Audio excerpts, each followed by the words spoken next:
Assalomu alaykum saboqdoshlar. Hozir biz arab tili grammatika darsimizning 48-darsini o'qiymiz. Biz bugungi darsimizda al-ahruful mushabbihatun bil fi'l, fe'lga o'xshab ketadigan harflarni so'zlaymiz. Ya'ni ma'ni jihatda jumlaning mazmunini kuchaytirish jihatda fe'lga o'xshaydi. Ammo bu harf. Shunga biz buni harfning babida so'zlaymiz. Bu fe'lga o'xshab ketadigan harflar degan qaysi deganda bu inna, anna, ka'anna, lakinna, layta, la'alla. Mana bular al-ahruful mushabbihatun bil fi'l. Endi buning qanday qoidalari bor deganda buning qoidasi hukmuha, buning qoidasi tadkhulu alal mubtada val xabar. Biz buni ilgirki darsimizda bo'lgan bu mubtada xabarlik jumlaning beshiga kiradi. Ya'ni jumla ismiga kiradi. Fatansibul awwal birincisini zabar qiladi. Ya'ni mubtadani zabar qiladi va yusamma ismuha va uning ismisi deb ataladi. Va tarfa'ul xabar va tarfa'ul akhar va yana birini, ya'ni xabarni zabar qiladi va yusamma xabaruha va yana birisi, ya'ni jumladagi xabar uning xabari deb ataladi. Ya'ni bu al-ahruful mushabbihatun bil fi'l mubtada xabarlik jumlaning beshiga kirib mubtadani zabar xabarni pesh qiladi. Mubtada buning ismisi deb ataladi, xabar buning xabari deb ataladi. Masalan, innalloha rahimun desak, bu inna Allohu rahimun degan bu mubtada xabarlik jumlaning beshiga kirib, Alloha degan lafzul jalolini o'zining ismisi qilib zabar qildi. Shunga innalloha deymiz. Rahimunchu inining xabar bo'ldi deymiz. Endi bu harflarning o'ziga tushliq, o'ziga xos bo'lgan nimasi bor, ma'nolari bor. Masalan, inna anna bu odatda jumlaning mazmunini kuchaytirish uchun kiradi. Ya'ni buning ma'nosi at-tawkid, ta'kidlash ma'nosi bor. Masalan, Allohu rahim desak, Alloh mehribon degan bo'ladi. Innalloha rahimun desak, Alloh haqiqatan mehribon deb jumlaning mazmunini texmi qanday qiladi? Kuchaytiradi. Ikkinchisi ka'anna. Ka'annaninki tashbih, ya'ni tashbih o'xshatish ma'nosi bor. Bu o'xshatish bilan ta'kidlashni birga qiladi. Kaf o'xshatish shunday, annachu ta'kidlash. Shunga biz buni at-tashbihil muakkad, ta'kidlangan o'xshatish ma'nosi bor deymiz. Masalan, ka'annal ilma nurun. Ilm xuddi nurga o'xshaydi. Agar al-ilmu kan-nur desak, ilm nurga o'xshash degan gap. Ka'annal ilma nurun desak, ilm xuddi haqiqatan nimga o'xshash, nurga o'xshash. Bu yerdagi o'xshashni texmi qanday qiladi? Kuchaytiradi. Uchinchisi lakinna. Bu lakinna istidrok va tavkid uchun keladi. Istidrok va tavkid uchun. Masalan, Zaydun shuja. Istidrok deganimiz ikki dona o'xshamagan bir sifatning o'ttiriga kelib o'ttirib keldi. Masalan, Zaydun shuja. Zayd batur valakinnahu bakhilun. Lekin u bakhil. Ya'ni o'xshamagan ikki sifatning o'ttirib kelib ikkisini ayiradi. Zaydun shuja'un valakinnahu bakhilun. Layta bu tamanni uchun keladi. Ya'ni orzu uchun keladi. Orzu qilish. Mumkin bo'lmaydigan, ko'pincha hollarda mumkin bo'lmaydigan ishlarni orzu qilish uchun keladi. Masalan, layta shababa ya'udu. Yoshlik qaytgan bo'lsa kashki deganga o'xshaydi. La'alla bu umid qilish va ensirashni ifodalaydi. Biz buni at-tarajji val ishfaq deymiz. Tarajji umid qilish, ishfaqcho ensirash. Masalan, kayfa haluk? La'allaka bi khayr desak, ahvoling qanday? La'allaka bi khayr. Yaxshido deymiz. Umidki yaxshido, ya'ni uyg'ur tilimizdagi yaxshido degan gapimiz shu. Yaxshido deganligimiz uning yaxshi bo'lishini qanday qilganligimiz, umid qilganligimiz. Mana bu tarajji. Ishfoq degancha masalan, kayfa halu ummuk? Onaning ahvoli qanday? Yoki al-mudarrisu maja, o'qituvchi kamidi. La'allahu marid, o'qituvchi kamidi. U kasal bo'lib qolgan bo'lishi uchun mumkin.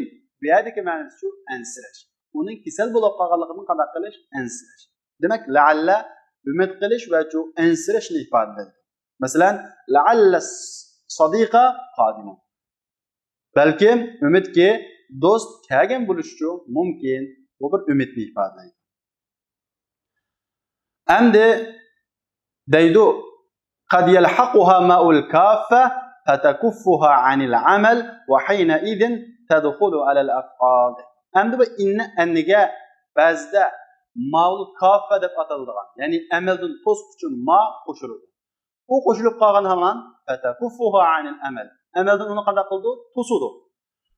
Amaldan to'sgan vaqtda bu inna jumla ismiga kiradi degan biz. Bu ma to'squchi ma kirgan vaqtida ismisini zavar qiladigan, xabarni bash qiladigan amaldan qoladi. Shundaqla jumla ismiga kiradigan xususiyatdan qilib jumla fi'liyaning oldiga keladi. Deydi va hayna idin tadkhulu ala al-af'al. Shu vaqtda fi'llarni kiradi. Masalan, innama qama zaydun. Mana maul kaffaning kirishi bilan birga bu qama zaydun degan jumla fi'liyaning oldiga keldi. يجوز العطف على اسم إن المكسورة بالرفع والنصب باعتبار اللفظ والمحل. Endi bu inning ismisini muqomaq chiqdi. Inninki ismisi zavar o'qiladi. Asli inni kirishni ilgari nima o'qilatdi mubtadalik holatida? Tash o'qilatdi. Endi mush inning ismisiga bir ismni at qilmoqchi bo'lsak, biz uningki asli mubtadalik holatini e'tiborga olib turib, mubtadalik holatini e'tiborga olib turib, ya'ni o'rnini e'tiborga olib turib, tash qilib at qilamdik yoki hozirgi lafzini e'tiborga olib turib, zavar qilib at qilamdik deganda deydi يجوز العطف على اسم إن المكسورة. Yani innal maksura degani elifi zero qilgan inna degan gap. Inning ismisiga tashilan va zivar bilan atf qilish to'g'ri lafzini e'tiborga olib turib va shu mahalni e'tiborga olib turib. Ya'ni inning ismisiga bir ismni atf qilmoqchi bo'lsak, uni pash holatda kelsak bo'ladi. Ya'ni atf qilgan ismni uningki asli o'rnini e'tiborga olib turib, asli mubtadalik o'rnini e'tiborga olib turib pash qilib atf qilsak bo'ladi. Yoki hozirgi navbatdagi lafzini inning ismi bo'lganlik uchun zivar qilgan hozirgi lafzini e'tiborga olib turib zivar qilib qilsak to'g'ri. Ikkinchisi to'g'ri. Deydi masalan inna zaydan qoimun va amran deb uni hozirgi zaydan degan zivar qilgan lafziga atf qilib va amran desak bo'ladi. Yoki uning mahal asli o'rni e'tiborga olib turib mubtada shunda bu asli o'rni tash qo'ladi. Shuna pash atf qilsaqmi bo'ladi. Mahal e'tiborga olib turib pash holat e'tiborga atf qilsaqmi bo'ladi deydi. Endi inna annini biz tavkid uchun keladi dedik. Jumlaning mazmunini qanday qilish kuchaytirish uchun keladi. Endi ba'zi o'rinlarda inni keladi ekan, ba'zi o'rinlarda anni keladi ekan. Qanday o'rinlarda zivar bilan anni keladi, qanday o'rinlarda zivar bilan inni keladi deganda 4 o'rinda uni zir o'qish vojib bo'ladi. Ya'ni inni kelishchi vojib bo'ladi. Yajibu kasru hamzatu inna fi arba'ati mawadi'. Inning hamzasini zir qilish 4 o'rinda vojib bo'ladi. Ya'ni inna deb keltirish 4 xil o'rinda vojib bo'ladi. Birinchisi, agar jumlaning 5'i bo'lib qolsa, deydi fi ibtida'il kalam. Jumlaning 5'i bo'lib qolsa, hargiz anni bilan gap boshlamaymiz. Deymiz, inni bilan gap boshlaymiz. Masalan, inna zaydan qoimun degan o'xshaydi. Ikkinchisi ba'dal qawl, ya'ni qala degan fe'ldan keyin kelgan bo'lsa, mayli qalaning birligidan keyin kelsin, ko'pligidan keyin kelsin, qala degan fe'ldan turinib chiqqan fe'ldan keyin kelib qolsa, chuqum inni keladi, anni kelmaydi. Masalan, yaqulu innaha baqara. Yaqulu innaha baqara. Buna qala degan yaqulu degan fe'ldan muzorisidan keyin kelganligi uchun inna deb zir bo'ldi. Üçüncüsü ba'dal mavsul. Agar mavsuldan keyin kelib qolsa inna, ya'ni zir holatda keladi. Masalan, ja'allazi innahu mujtahid. Ya'ni o tirishchan bo'g'ini qanday qildi keldi. Allazi degan ism mavsuldan keyin kelganligi uchun innahu deb zir holatda keldi. Dördüncüsü iza kanat lam fi xabariha. Ya'ni agar bu inning xabari lam bo'lib qolsa zir holatda keladi. Masalan, alimtu innaka lamujtahidun. Alimtu innaka lamujtahidun.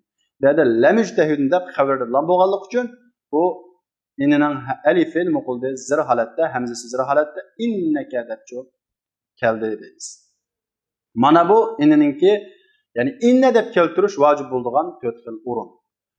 Qanda o'rinda anna deb keltirish vojib bo'ladi deganda yajibu fatha hamzatu inna ya'ni anna deb fi sab'ati mawadi. Anna keltirish 7 o'rinda vojib bo'ladi.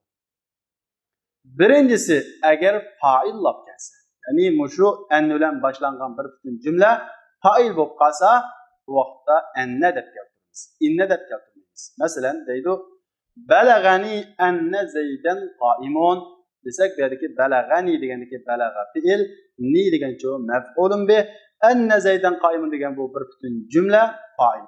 Mana anna fa'il bo'lgan vaqtida inna deb keltirish xato bo'ladi, chuqur buni anna deb keltiramiz. İkincisi agar nima bo'lib qolsa maf'ul lab kelsa, ya'ni anna bilan boshlangan jumla nima bo'lib qolsa maf'ul lab kelsa. Masalan, karihtu annaka qa'imun.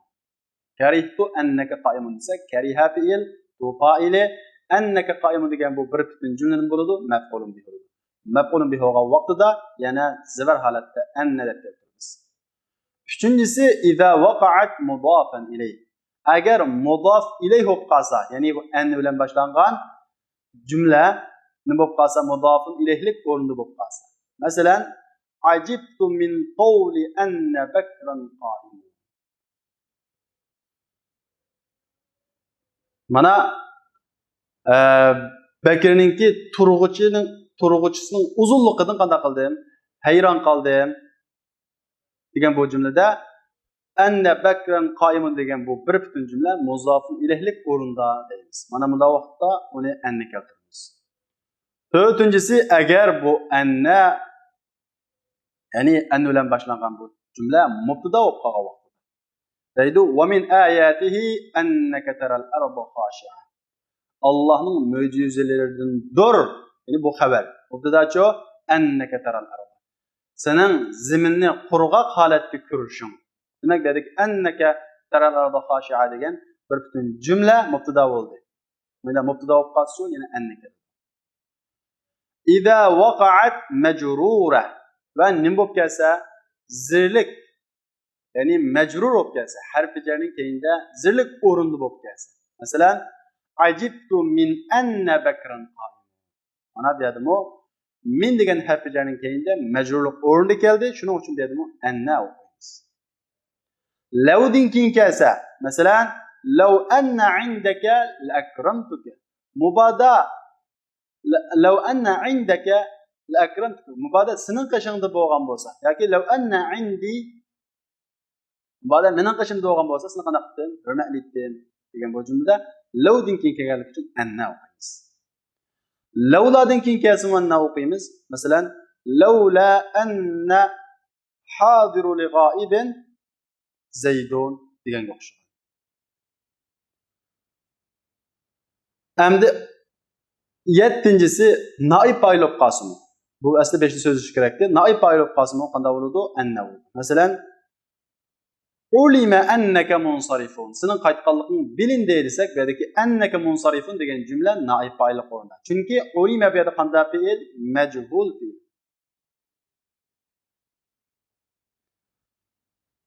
Ya'ni bu yerda laula annaka hadirun lag'aba zayd. Nam oxirgi misolda laula annaka hadirun lag'aba zayd. Bu laula an hadir kamil. Laula annaka hadir. Demak, lavladan keyin kelsimi, buni muqildi zig'ara qildi. Endi bu inna, anna, ka'anna, lakinna deydigan bu to'ti, ya'ni tashqi kelgan bu to'ti yengillitilgan holatimiz bo'ladi. Masalan, inna, in, anna, an, ka'anna, ka'an, lakinna, lakin demoqchi sukunliq yengillitilgan holatda keladi. Masalan, in muxaffafa, yengillitilgan holati. Bu vaqtda qanday bo'ldi deganda, endi bu innani in deb yengiltib qo'ysak, bu in nafiyaga o'xshab qoldi. Buni qanday ayiramiz deganda, buningga xos hukmlar bor. In muxaffafa talzimu fi xabariha lam deydi. Bu cho'qim buning xabarini keladi, lam keladi. Buning xabarida lam keladi. Nimishqa farqan baynaha va bayna in nafiya. Bu in bilan, ya'ni yengiltilgan in bilan in nafiyaning o'rtasini farqlantirish uchun cho'qim buning xabarida lam bilan keladi. Masalan, Ve in kullel lemme leyuvaffiyennehum. Ve in kullel lemme leyuvaffiyennehum. Demek onunki xabar olgan leyuvaffiyennehum nima keldi? Lam keldi. Nima uchun? İnnatiyeden farqlantirish uchun deymiz. İkinci qaidesi ve yecuzu hine izin. To'g'ri bo'ldi shu vaqtda. Qaysi vaqtda? Yangilatilgan vaqtda amaldan qoldirish. Demak, in deb yangilatilib qolsa, bu mazmun jihati, ya'ni jumla mazmunini kuchaytirdi. Lekin amaldan qolsa bu to'g'ri. Qaysi amaldan qolsa? Ya'ni mubtada xabarning oldiga kirib, uning ismisini zavar qiladigan, xabarni pesh qiladigan bu xususiyatdan qolsa bo'ladi. Bu vaqtda bu fe'lga kiralaydi. Va dukhuluha alal af'al. Bu vaqtda fe'lga kiralaydi. Masalan, ve inne zunnuke leminel kâzibîn. Aslında in bir yerde inni yengiltilgen in. Ana bu vaqtda ne zunnuke degen fiilin başlığını çok kiraldi deymiz. En yani ennin yengiltilgini yecibu i'maluha fi damir şe'n. Endi enne yengiltilib qalsa bunu damir şe'nida amel birish vacib bo'ladi. Buningki bu vaqtda ismisining bo'ladi, damir şe'ni bo'ladi. Takdir qilingan damir şe'ni bo'ldi, oshkor emas bu damir şe'ni. Ve tedkhulu hina idin alal cümletil ismiye vel fi'liye. Bu vaqtda bu cümle ismiye ve cümle fi'liye'larga mavzu kiralaydi. Masalan, balagani an zaydun qaimun deymiz. Balagani an zaydun qaimun desek, qani bu yerdagi an zaydun qaimun desek, enning ismisi qani desa, enning tegidagi yushurun damiru şe'ni bunun nimasi oldu? İsmisi oldu. Zeydun qaimun, zeyduncho bunun xabar oldu deymiz. Balagani an qad qama zeydun. Demek bir yerde nima kirdi? Cümle fi'liye kirdi.